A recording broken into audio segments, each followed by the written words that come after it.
আসসালামু আলাইকুম সুপ্রিয় শিক্ষার্থী বন্ধুরা, আজকে উপস্থিত হয়েছি ডিগ্রি বেসিক পার্ট নাম্বার 2 ক্লাসে। আজকে আমরা আলোচনা করব সুপারলেটিভ থেকে পজিটিভ আমরা কিভাবে করব। সুতরাং কথা না বলে চলো শুরু করা যাক। Welcome to my channel Skill of English Care. Please subscribe and click the bell icon.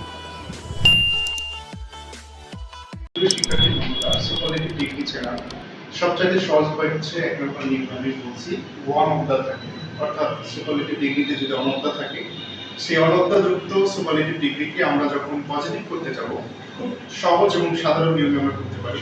কিরকম?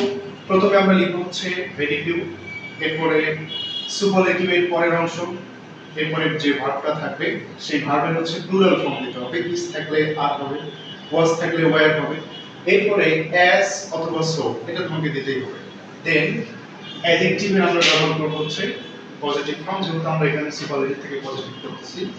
এরপরে আমরা আরেকটা অ্যাজ ব্যবহার করব, এরপরে যে সাবজেক্টটা থাকবে সেটা আমরা শেষের দিকে বসাই দেব। চলো আমরা দুইটা एग्जांपलेর মাধ্যমে বিষয়টা ক্লিয়ার করার চেষ্টা করি। প্রথমে আছে হচ্ছে Rahim is one of the tallest. এখানে আমরা কি পাইলাম? ওয়ান অফ দা পেয়েছি। এরপরে কি পাইলাম? টল, টলার, টলেস্ট, অর্থাৎ সুপারলেটিভ একটা ফর্ম পেয়েছি। Boys in our class. তো এটাকে যদি আমরা পজিটিভ ডিগ্রিতে রূপান্তরিত করি, প্রথমে আমাদেরকে অনবদ্যা থাকার কারণে লিখতে হবে হচ্ছে ভেরি ফিউ। লিখলাম ভেরি ফিউ লেখার পর এই যে সুপারলেটিভ ফর্ম এর পরের অংশ কি আছে? বয়েজ ইন আওয়ার ক্লাস, অর্থাৎ এইটুকু আমাদেরকে লিখতে হবে বয়েজ ইন আওয়ার ক্লাস। দেন আমাদের নিয়ম ছিল হচ্ছে ভার্বের প্লুরাল, অর্থাৎ ভার্বটা এখানে ছিল হচ্ছে ইজ, প্লুরাল হয়ে যাবে হচ্ছে আর। তার মানে very few boys in our class, আর এরপরে একটা অ্যাজ দিতে হবে। দেন এই যে অ্যাডজেক্টিভটা আছে এর পজিটিভ ফর্ম হচ্ছে শুধু টল, এরপরে নতুন করে আরেকটা অ্যাজ দিতে হবে, এরপরে হচ্ছে সাবজেক্ট যেটা আছে এখানে রহিম।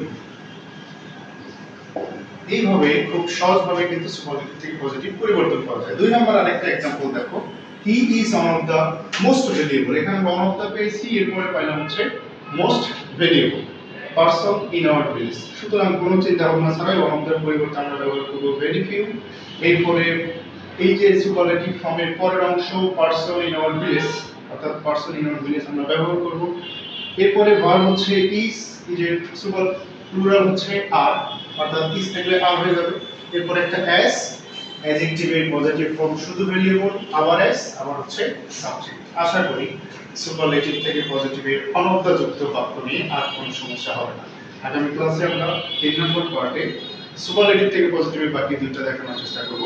পর্যন্ত সবাই ভালো থেকো, সুস্থ থেকো, সবাইকে অগ্রিম ঈদ মোবারক। আসসালামু আলাইকুম।